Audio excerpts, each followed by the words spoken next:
क्या बच्चों आप जानते हैं ये क्या है?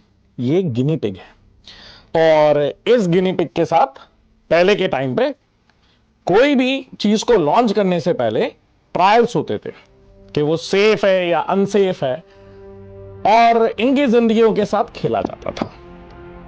अब आते हैं सीबीएसई के ऊपर। सीबीएसई ने रिसेंटली अभी अपना रिजल्ट रिलीज किया है फॉर द ईयर ऑफ 2026।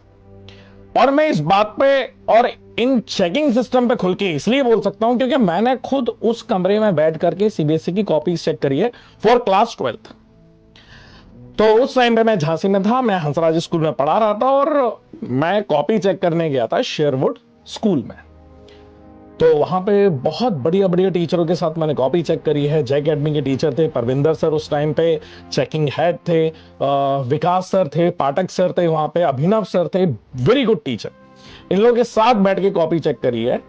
और कॉपी चेक करते टाइम पे ये खासा ख्याल रखा जाता था कि कोई भी बच्ची गलती से फेल ना हो जाए।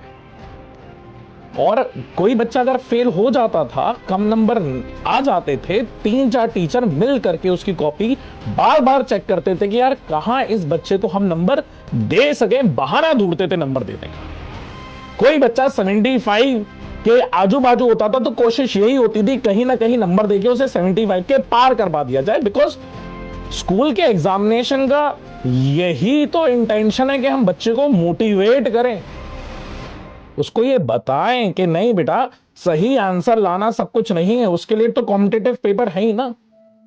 अगर आप फॉर्मूला लिख रहे हो, अगर आप स्टेप मार्किंग कर रहे हो, अगर आप उसमें थोड़ा भी थ्योरेटिकल पार्ट ऐड कर रहे हो, तो हर एक चीज के नंबर हैं। उसकी स्मॉल स्टेप को अप्रिशिएट करना हमारे स्कूल का प्रोसेस, हमारे स्कूल का काम है।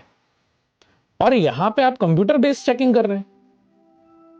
कई सारे ऐसे सीबीएसई के स्कूल होंगे जिनके खुद के कंप्यूटर लैब्स के कंप्यूटर नहीं चलते होंगे, आप उस बेसिस से चेकिंग कर रहे हैं। बच्चे को कैसे विश्वास होगा?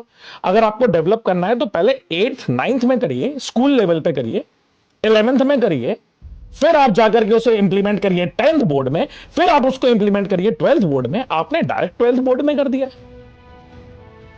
क्या क्या माइंडसेट जाएगा उस बच्चे के ऊपर? कई बच्चे ऐसे हैं जिन्होंने जेई मेंस क्वालिफाई कर लिया है पर उनके 75% अब बन नहीं रहे हैं। वो बेचारे क्या करेंगे? वो तो अब आईआईटी जा ही नहीं पाएंगे।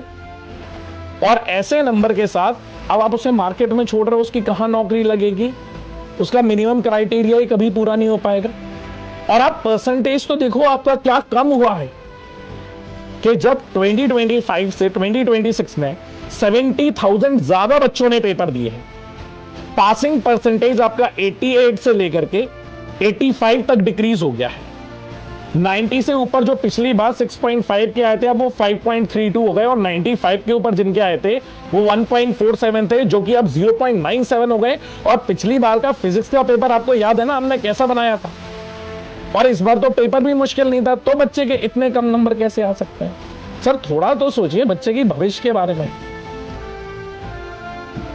तो मेरी रिक्वेस्ट यही रहेगी कि सर पहले आप बाकी जगह इंप्लीमेंट करिए। हाँ, डिजिटलाइजेशन और smart checking is a very good choice, but आप थोड़ा समय दीजिए ना उस चीज को। मैं बस यही कहना चाहूंगा, वो बच्चे का भविष्य है यार, उसको ऐसे एक्सपेरिमेंट की तरह ना करें यार। वो क्या एक्सपेक्टेशन रखेगा हम लोगों से? इतना ही कहना चाहूंगा। Thank you so much.